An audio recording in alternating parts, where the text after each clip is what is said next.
The message arrived on a quiet Tuesday morning, transmitted simultaneously to every communications device on Earth. No warning, no diplomatic preamble, just a crystal-clear ultimatum in perfect English and 147 other human languages. Humanity will remain within the boundaries of your solar system. Any attempt to establish colonies or permanent presence beyond the orbit of your outermost planet will be met with immediate quarantine measures. This decision of the galactic hegemony is final and non-negotiable. Dr. Elena Reyes was halfway through her morning coffee when her tablet, phone, and laboratory monitors all flickered to display the same message. The Xenolinguistics lab at the United Nations Space Command fell silent as everyone stared at their screens. "Is this some kind of joke?" her assistant Marcus whispered, but Elena was already pulling up the signal analysis software. There was something about the transmission, a subtle harmonic pattern underlying the verbal message. Most would dismiss it as carrier wave artifacts, but Elena had spent 15 years studying theoretical alien communication structures. This wasn't random. The pattern repeats every 3.7 seconds, she muttered, fingers flying across her holographic interface. It's too precise to be accidental, too irregular to be mechanical. By afternoon, the world was in chaos. Social media exploded with theories. Governments issued contradictory statements, and religious leaders called for calm or proclaimed the end times. Meanwhile, Elena worked without breaks, mapping the harmonic structures against known linguistic patterns. At sunset, she requested an emergency meeting with Admiral James Chen. The Admiral's office sat atop the UNSC headquarters, offering a panoramic view of the defense fleet docked in San Francisco Bay. These ships, humanity's pride and greatest achievement, suddenly seemed like children's toys against the implied technological superiority of the hegemony. Chen was reviewing pilot drill reports when Elena burst in, her tablet clutched to her chest. "You found something," he said. It wasn't a question. "They're afraid of us," Elena replied, spreading her data across his desk with a sweep of her hand. "The harmonics in their transmission. They're similar to stress patterns in human speech when someone's trying to sound authoritative while experiencing fear." Chen studied the waveforms, his expression thoughtful. At 53, he'd seen enough combat to recognize the signs of an opponent bluffing from a position of weakness. "You're saying the most powerful coalition in the galaxy is afraid of a species that's barely left its own planet." "I'm saying they're terrified of what we might become," Elena corrected. "Look at these cultural markers embedded in their translation algorithms. They've been watching us, studying our history, our art, our conflicts, our resolutions. They see something in us that concerns them deeply." Chen walked to the window, watching as pilots ran drills in the evening light. Talented men and women executing maneuvers they'd practiced thousands of times. Maneuvers that would be utterly useless against a civilization capable of simultaneous worldwide communication. "We can't fight them conventionally," he said quietly. "No," Elena agreed, coming to stand beside him. "But that might be exactly why we can win." She pulled up one final analysis on her tablet, a comparison between hegemony communication patterns and human creative problem-solving approaches. Their thinking is linear, perfect, optimized over thousands of years of unified development. But look at human thinking. She swiped to a chaotic web of interconnections that somehow resolved into coherent outcomes. We thrive in chaos. We make intuitive leaps. We embrace contradictions and paradoxes. Chen studied the contrast between the patterns, remembering every time in his career he prevailed against superior forces through unexpected approaches. "They're not threatening us because they're strong," he realized, a slow smile spreading across his face. "They're threatening us because we're the one thing in the universe they don't know how to predict." Elena nodded, her eyes bright with the thrill of discovery. "Admiral, I think humanity needs to introduce ourselves to the galaxy, properly this time." 3 days after the ultimatum, Elena and Chen had commandeered the UNSC's largest conference room. The standard military furnishings have been pushed aside in favor of an eclectic arrangement of workstations, holographic displays, and what appeared to be a vintage piano in the corner. "This is your think tank?" General Ortiz asked, eyebrow raised as he surveyed the unusual gathering.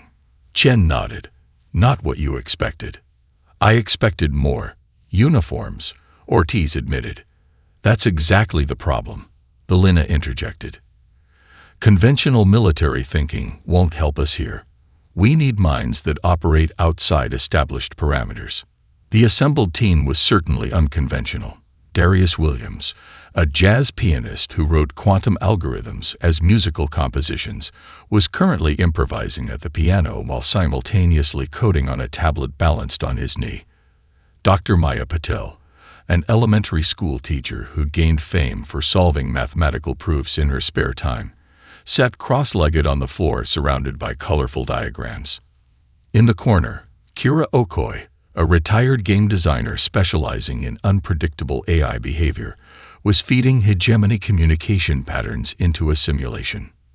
"We've been analyzing the hegemony's communication structure," Elena explained, leading General Ortiz to the central display. "Their entire civilization is built on predictable patterns, perfect efficiency, perfect harmony, perfect order. And perfect order is perfectly vulnerable to chaos," Kira called out, swiveling in her chair. "Look at this."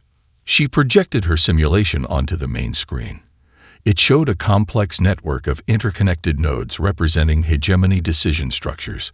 When she introduced a random variable, labeled simply human unpredictability, the entire network began reorganizing itself inefficiently, trying to account for outcomes it couldn't predict. "Cognitive dissonance," Maya explained, joining them at the display.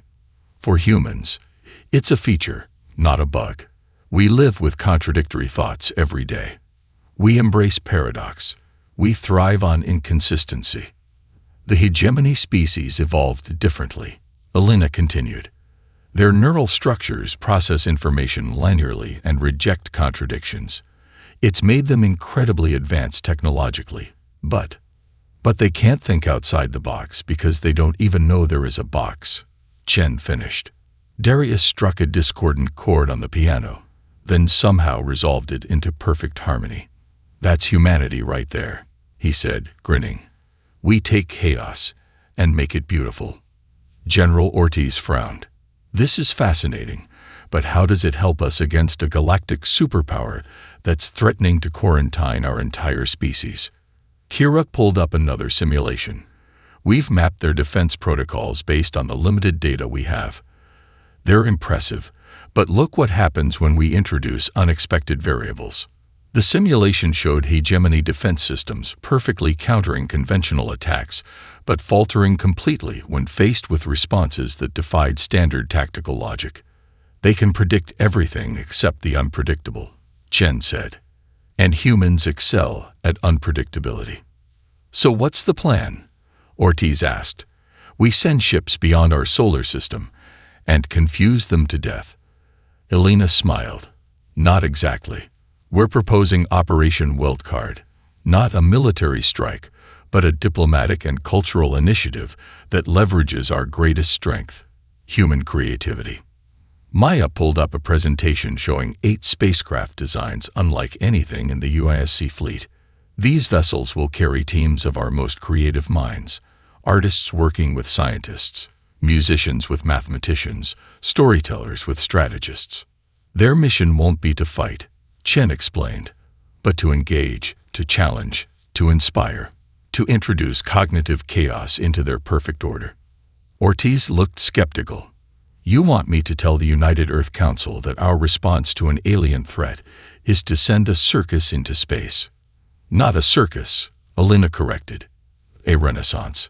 The hegemony has forgotten how to imagine, how to dream, how to evolve. We're going to remind them." Later that evening, as Chen and Elena prepared their formal proposal, she paused to watch Earth's lights glittering below the orbital conference center. "Do you really think this will work?" Chen asked quietly. Elena turned to him with quiet confidence. "They expect either surrender or a conventional fight. They've run simulations for both scenarios. But this, a completely unpredictable cultural and cognitive challenge. It's the one thing they can't prepare for. Chen nodded slowly. The human advantage. The human advantage, Elena agreed. Launch day dawned with clear skies over the orbital assembly platform. Below, Earth's continents were visible through swirling cloud patterns. The home humanity was about to defend through the most unorthodox mission in history. The fleet consisted of 8 vessels, each named after mythological tricksters from different human cultures. The flagship Prometheus gleamed at the center, flanked by Anansi, Loki, Coyote, Hermes, Maui, Eshu, and Sun Wukong. Their hulls didn't bristle with weaponry but instead featured iridescent panels that shifted colors with each passing moment, a visual representation of human unpredictability. Admiral Chen stood on Prometheus's bridge, watching his crew make final preparations. These weren't just military personnel, but Earth's most creative minds, the unexpected ambassadors of humanity. Final systems check complete, reported Commander Rodriguez, the ship's technical officer. Although I still don't understand half the modifications the design team made. Chen smiled. That's exactly the point. If we don't fully understand our own ships, the hegemony certainly won't. Dr. Patel had transformed the ship's navigation systems to operate on mathematical principles that occasionally embraced contradictions. Darius had designed communication arrays that incorporated musical harmonies into transmission patterns. Kira had implemented decision-making algorithms that sometimes chose less optimal solutions deliberately, creating patterns the hegemony couldn't predict. Elena entered the bridge, carrying a small wooden box. A gift from the Maori elders, she explained, opening it to reveal an intricately carved pendant. They said it represents the trickster god Maui, who brought fire to humanity. Appropriate, Chen noted as she handed it to him. We're certainly playing with fire. The comms system chimed. Admiral, we have a transmission from United Earth Council. The main screen activated to show the council chamber, where representatives from every nation stood in solemn attention. President Okafor stepped forward.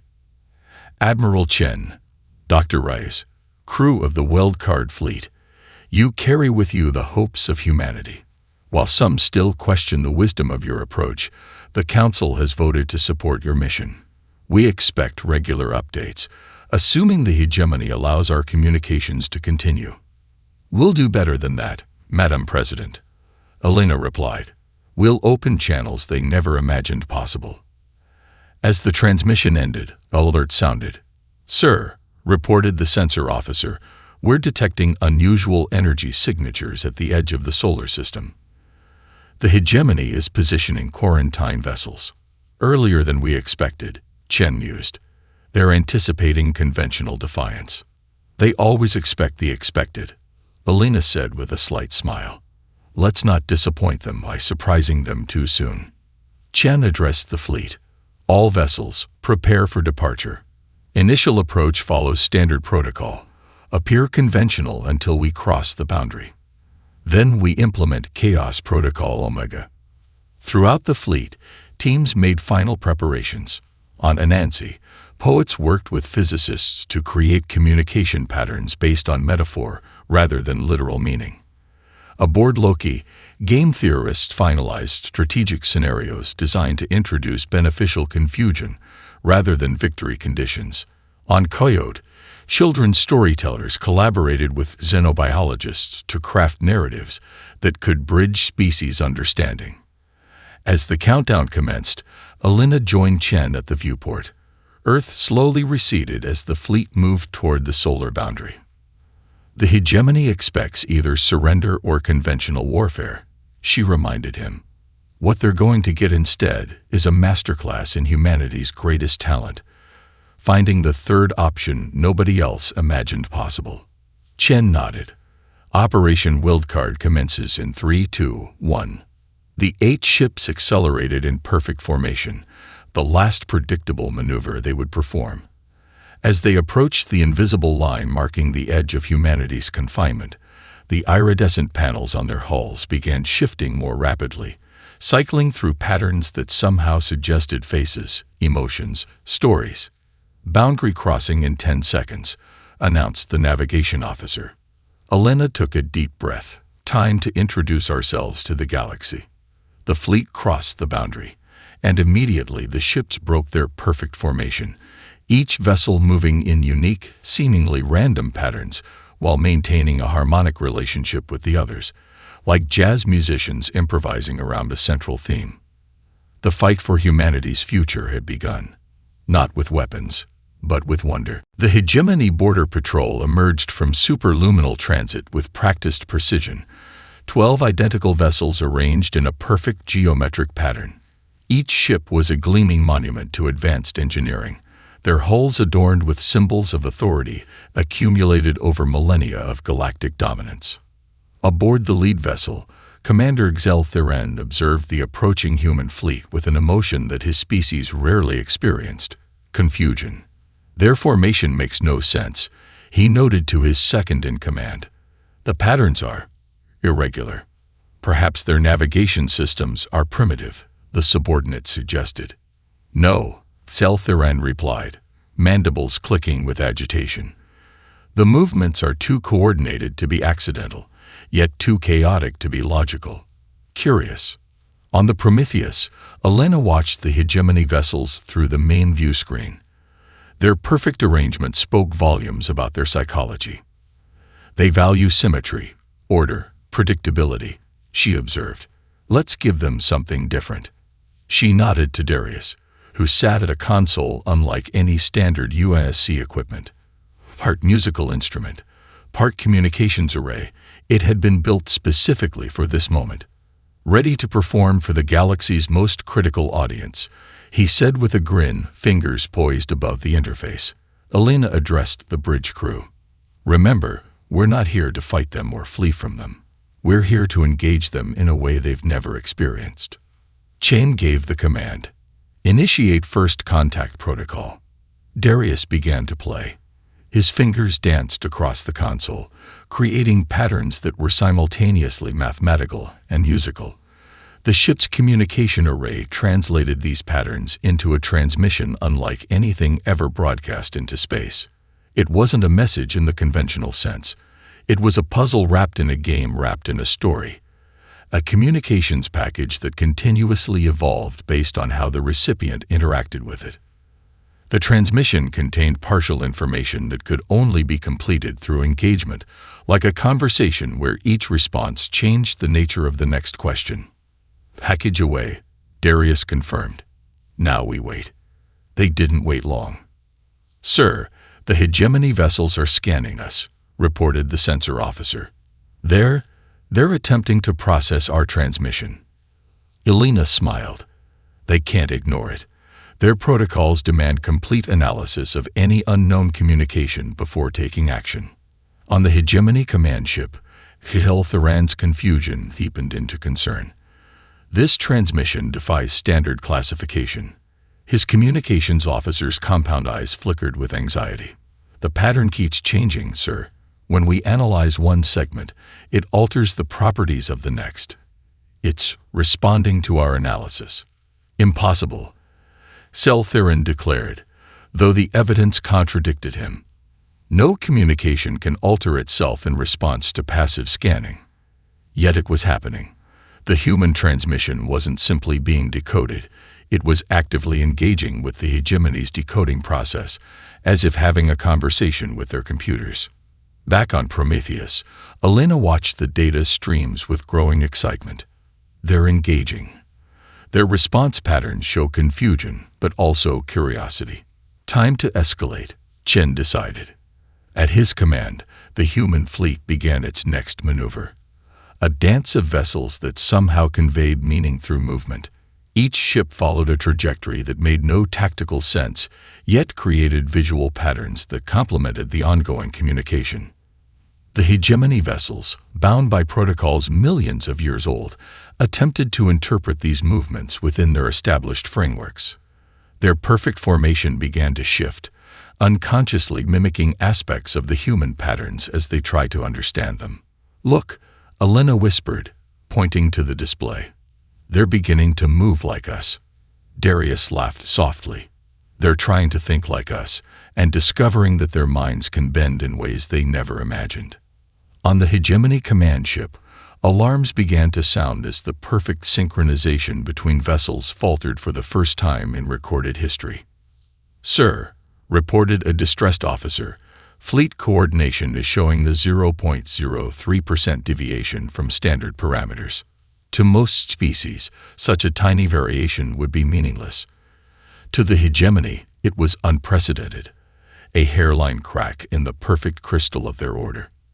Zeltheren made a decision that would be remembered throughout the galaxy. Establish direct communication. I wish to converse with these humans." As the communication link opened, Elena met Chen's eyes across the bridge. The Admiral nodded slightly. "The door is open," he said quietly. "Time to introduce ourselves properly." Elena stepped forward, ready to begin the greatest diplomatic engagement in human history, not with threats or demands, but with an invitation to imagine new possibilities together. News traveled faster than light across the Hegemony's vast territories, not through official channels. Those remained suspiciously silent about the human incursion, but through whispered conversations, encrypted transmissions, and the subspace equivalent of rumors. "They say the Border Patrol engaged with them instead of implementing quarantine protocols. I heard their ships move like dancers, with no discernible pattern yet perfect coordination. Someone in central processing claims their communication methods alter reality itself." Aboard the Prometheus, Elena and Chen were engaged in the strangest diplomatic exchange of their careers. Commander Zeltheran's face filled the view screen, his compound eyes reflecting the bridge lights as he struggled to maintain the formal speech patterns expected of Hegemony officials. "Your presence beyond your solar boundary violates Council directives," he stated, mandibles clicking rhythmically. "Yet your approach is not anticipated by standard protocols."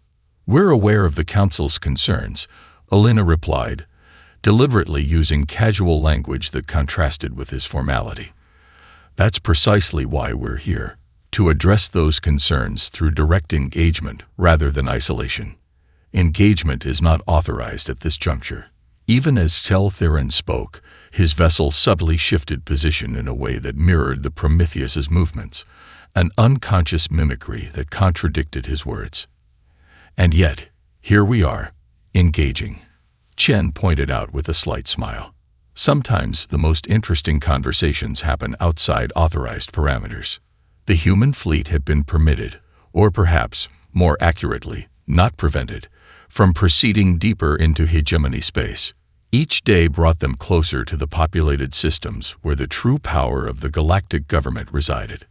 2 cycles after their initial contact, the Prometheus received an encrypted transmission on a frequency that shouldn't have been possible for non-Hegemony systems to access. "I've never seen encoding like this," Darius muttered as he worked to decipher it. "It's not just using complex algorithms, it's using emotional resonance patterns as encryption keys." "Can you break it?" Chen asked. Darius shook his head. "Not break it. Feel it." He closed his eyes, fingers moving across his console in patterns that resembled a pianist interpreting a challenging score. "There. Got it." The main screen shifted to display a being unlike any they had encountered before. Its form shimmered with colors that seemed to respond to the emotional states of everyone watching, a visual empathy that was both beautiful and disorienting. "I am Teresh of the Nithar," the being said, its voice creating harmonies with itself. "We have observed your interaction with the Hegemony border forces. Your approach is unprecedented." Elena stepped forward. "We come seeking understanding, not conflict." "Understanding is precisely what the Hegemony fears you will achieve," Teresh replied. "There exists a prophecy, older than the Hegemony itself, speaking of the Chaos Minds who dream in paradox, who would one day shatter the crystal cage of order." The bridge crew exchanged glances as Teresh continued. For millennia, the Nithar were known as artists of the highest caliber. Our empathic expressions were celebrated throughout the galaxy. Then the hegemony classified our art as a destabilizing influence. Our creative works were regulated, our emotional range restricted for the sake of galactic harmony. You're not the only ones, Teresh added. Dozens of species have had their most distinctive traits suppressed in service to the hegemony's perfect order. Meanwhile, in the great concilium chamber at the heart of hegemony territory, an emergency session had been convened. The 7 high counselors, one from each founding species, gathered around a table of living crystal that had recorded every decision made for 12,000 years. The human vessels continue to advance, reported the security director. Their behavioral patterns remain unpredictable. They must be intercepted before they reach populated systems, insisted Counselor Vex. Their influence is already spreading through unauthorized communications channels. For the first time in recorded history, the Council's perfect algorithm failed to produce consensus. The eldest counselor, a Merivian whose lifespan measured in millennia, studied the holographic representation of the human fleet's journey. Their approach contains no aggression, the elder noted, yet it disrupts our systems more effectively than any weapon. A moment of silence fell across the chamber, itself an unprecedented event. Perhaps, the elder suggested, articulating a concept so foreign it sent ripples of discomfort through the assembly. We should improvise. The word hung in the air like a challenge. Improvisation, the embrace of uncertainty, the acceptance of imperfection, was a concept that had not existed in their governance for eons. The storm was gathering, not of weapons and armies, but of ideas and possibilities. And at its center sailed 8 human vessels, carrying not conquest, but questions that had gone unasked for too long. The Galactic hub sprawled across an artificial planetoid at the center of hegemony territory, a perfect marvel of engineering where every structure, every pathway, every function had been optimized over thousands of years. Nothing was out of place. Nothing was excessive or insufficient. It was, by any objective measure, flawless.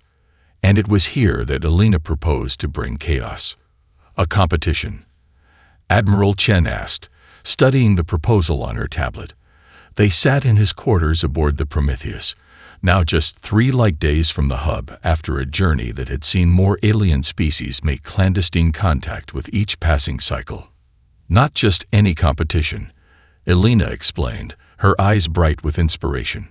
A series of challenges that pit human adaptability directly against hegemony perfection, broadcast throughout their territories. Chen leaned back, considering.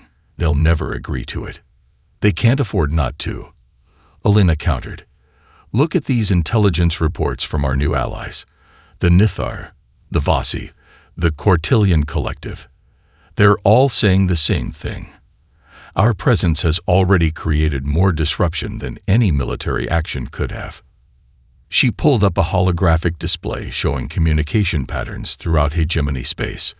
Unusual spikes of activity appeared everywhere, growing more frequent and intense as they spread from system to system. They're talking about us, she said. Species that haven't openly questioned hegemony rule in millennia are asking why humans can't be allowed to travel freely. The Council can't simply eliminate us without confirming every suspicion. And you think a public competition is the answer? I think it's the perfect challenge, Alina replied. The stakes, humanity's freedom to travel the stars versus our permanent isolation. The format, a competition framework that constantly evolves, preventing them from optimizing their approach. Chen studied the proposal more carefully. This isn't about winning or losing for them. It's about maintaining the appearance of control while allowing for a solution that doesn't shatter their entire system. Exactly, Alina nodded. We give them a way to engage with us that doesn't require admitting they were wrong, just that we earned our place. The proposal was transmitted not just to the Hegemony Council, but across all communication channels simultaneously, an unprecedented breach of protocol that ensured everyone in hegemony space received it at once. Alina stood on the bridge of Prometheus as they approached the hub, watching the massive structure grow larger on the view screen.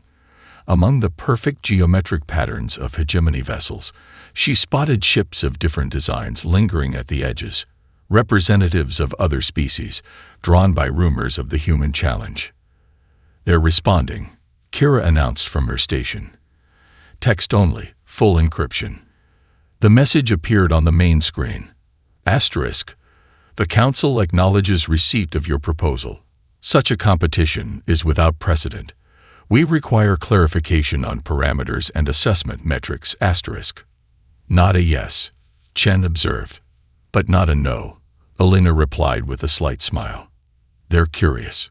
Over the next 12 hours, a flurry of communications passed between the Prometheus and the Council.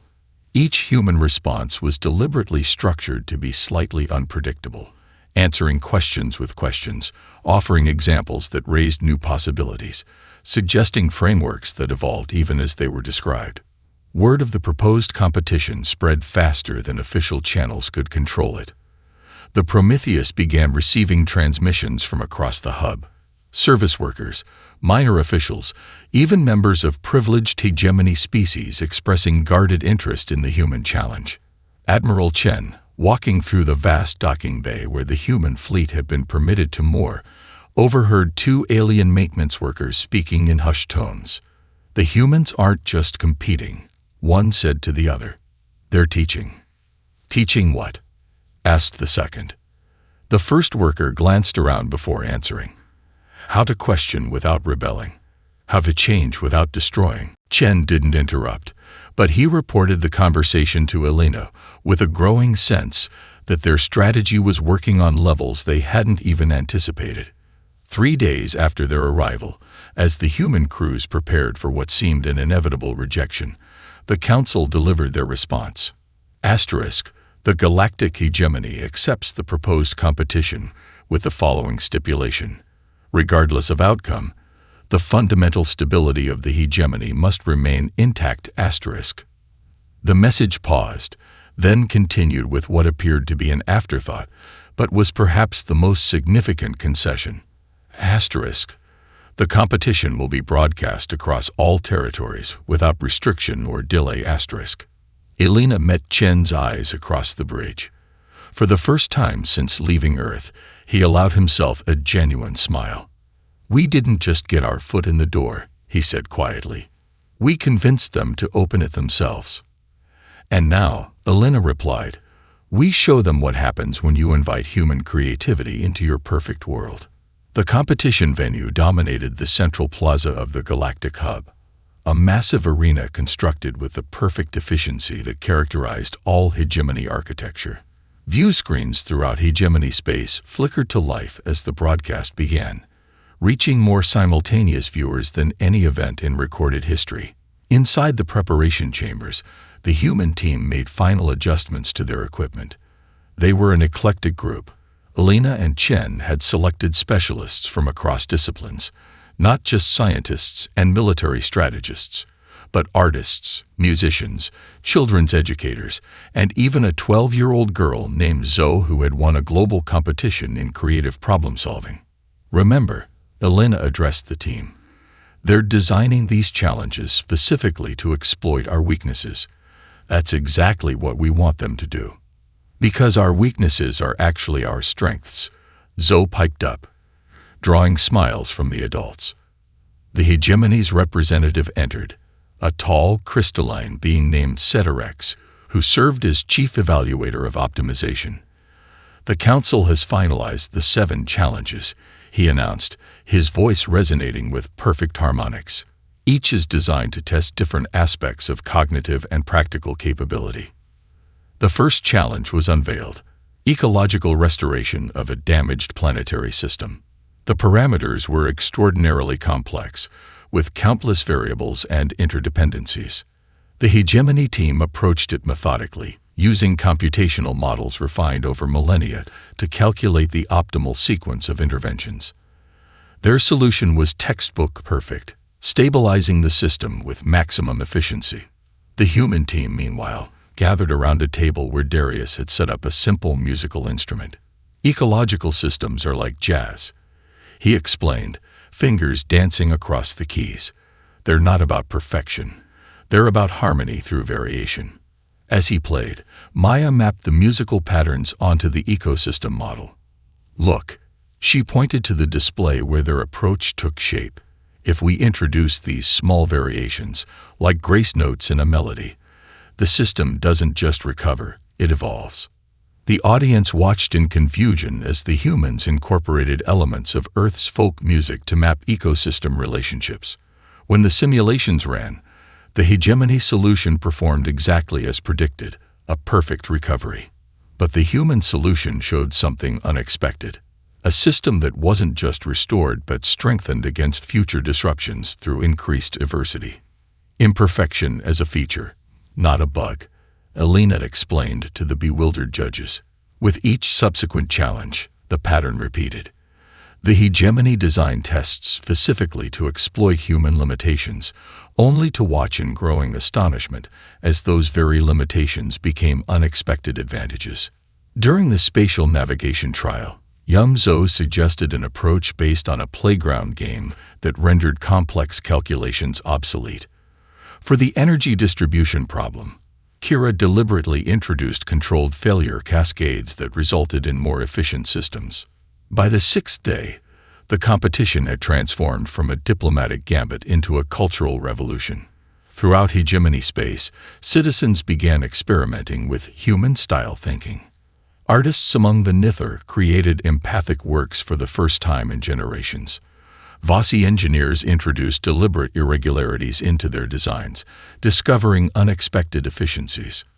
After the sixth challenge ended in another unexpected human success, the hegemony's lead competitor, a being engineered for perfect logical processing, approached Elena during the recess period.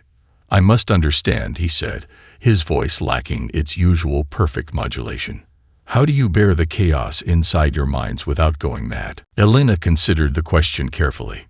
"We don't bear it," she finally answered. "We dance with it." The phrase was captured by the ever-present cameras and transmitted across the galaxy. Within hours, dancing with chaos became the most replicated expression in hegemony history. That evening, the council convened an emergency session. The broadcast showed their perfect chamber, but for the first time, the council members sat in asymmetrical arrangement. "The competition proceeds as designed," noted the elder, "yet the results are problematic. The humans should not consistently succeed," agreed another counselor. "Our challenges exploit their documented limitations." "Perhaps," suggested the elder, studying a holographic replay of Zhou's solution, "we have fundamentally misunderstood what constitutes a limitation." As the final day of competition approached, the question resonating throughout the galaxy wasn't whether humans would win or lose, but how many minds had already been changed by witnessing the power of imperfection, creativity, and the beautiful unpredictability that humans called imagination. The final challenge was announced with a solemnity that belied the growing excitement throughout the hub. Spectators from dozens of species had gathered in unprecedented numbers, many traveling from distant systems just to witness the conclusion of an event that had captivated the galaxy. "The integration impossibility," announced Ceterex, his crystalline form reflecting the arena's lights and patterns that seemed less orderly than when the competition began. Competitors must integrate technologies from 12 different species, each operating on fundamentally incompatible principles, into a single functional system. A murmur rippled through the crowd. The challenge was considered theoretically impossible, even by hegemony standards. The physical contradictions between the technologies were not simply engineering problems, but fundamental conflicts in how they interacted with reality itself. The hegemony team approached the challenge with their characteristic methodical precision, attempting to create interfaces between each incompatible pair of technologies. Their strategy was sound, their execution flawless, and yet predictably doomed by the nature of the task. The human team, meanwhile, gathered around the components in a seemingly disorganized cluster. Instead of beginning with orderly analysis, they engaged in what appeared to be casual conversation, examining pieces with childlike curiosity rather than scientific rigor. "They're not even trying," one hegemony observer noted with confusion. But they were trying something entirely different. What if we don't make them compatible? Maya suggested, studying the energy patterns between two particularly contradictory devices. What if we use their incompatibility as the power source? It was Zoe who provided the crucial insight, like when my parents argue and then come up with a better idea than either had alone, she explained. The conflict itself creates something new. The humans set to work, arranging the technologies not to minimize their conflicts but to channel the energy of their contradictions. They created a system where incompatibilities generated the very power needed for integration, a framework that didn't resolve paradoxes but harnessed them. When the time expired, the hegemony team had produced a partial solution connecting only 4 of the 12 technologies. The human team's creation, by contrast, hummed with energy, each component functioning not despite, but because of its relationships with the others. The silence that fell across the arena was profound. The hegemony judges examined the human solution with increasing bewilderment, running test after test that confirmed what seemed impossible. The system worked. Not merely worked, but opened entirely new possibilities for technological and cultural exchange across species boundaries. As the final results were tabulated, something even more remarkable occurred. The hegemony's grand archon, a being so ancient that most citizens believed it to be merely symbolic rather than an actual entity, entered the arena. The archon's form shifted between states of matter, a living embodiment of the perfect order that had governed the galaxy for millennia. The crowd fell to reverent silence as the archon approached Alina and Chen.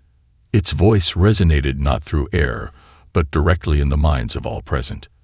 For 12,000 years, the archon communicated, "We have pursued perfection through order, through the elimination of uncertainty, and the standardization of diversity.